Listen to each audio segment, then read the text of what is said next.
Je suis sortie de mon corps de Christelle Cahanin-Caillot. Chapitre 2. L'accident. Il est bientôt 17h30. Il est temps de rentrer. Après tout, le bac est vraiment dans une semaine. Je suis bien avec mes amis et Joe, là, libre de fumer au grand jour, de faire ce que je veux.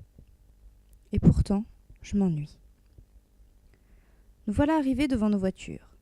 Joe monte devant avec Hector qui conduit, puis Stéphane, le cousin de Joe, ouvre la portière. Je me faufile au milieu du siège tandis que Zoé, la copine d'Hector, et Stéphane prennent place à côté de moi. Toute fenêtre ouverte, le son de la musique au maximum, nous voilà partis sur les chapeaux de roue. Hector fonce comme beaucoup de jeunes qui se sentent puissants au volant de leur voiture. La moto d'un autre ami, montée en duo, nous talonne.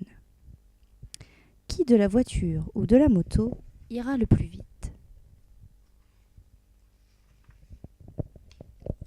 Je vois à peine le paysage défiler. Le vent s'engouffre dans l'habitacle, faisant voler ma chevelure devant mon visage. D'ailleurs, on avance si vite que je vois déjà les champs annonçant notre arrivée dans le village où nous habitons. Je sermonne Hector en riant. « Arrête, tu vas nous tuer !» Puis plus rien.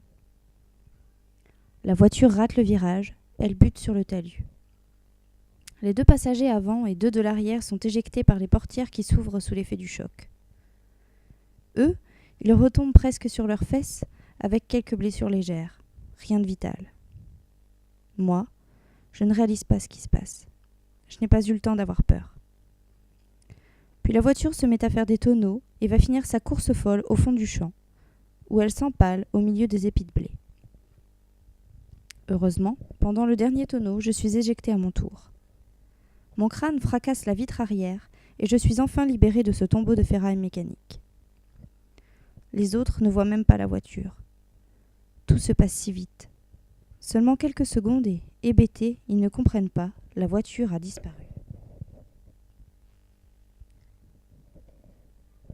Ils sont très loin de s'imaginer qu'elle est partie s'écraser ailleurs. Elle s'est recroquevillée pour atteindre la moitié de sa taille. Mais où suis-je passée ? Un homme est dans son jardin qui borde le champ où s'est déroulé cet abominable accident. Il remet des brindilles dans son barbecue au bord de sa haie, afin de ne pas perdre les braises qui ont servi à faire cuire le déjeuner. Il fait si chaud qu'il espère encore dîner dehors ce soir. Quand tout à coup, c'est le vacarme. Il lève les yeux vers le ciel. Est-ce l'orage qui fait son apparition pour rafraîchir l'atmosphère ? Mais non, ce sont des cris et des bruits de ferraille.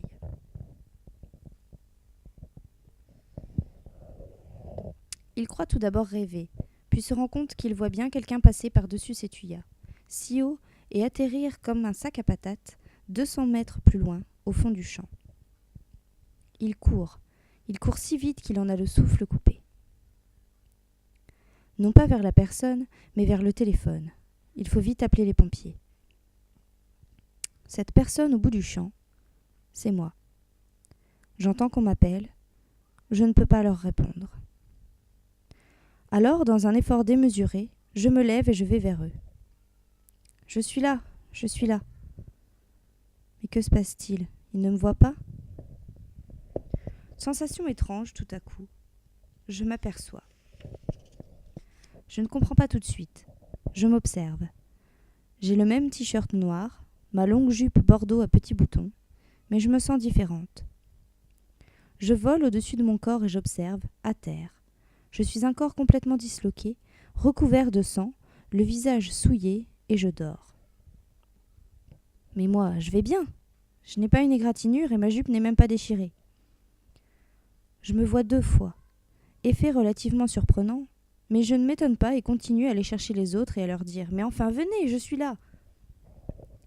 Alors je commence à comprendre. Pourquoi ne me répondent-ils pas ? Parce que je suis morte.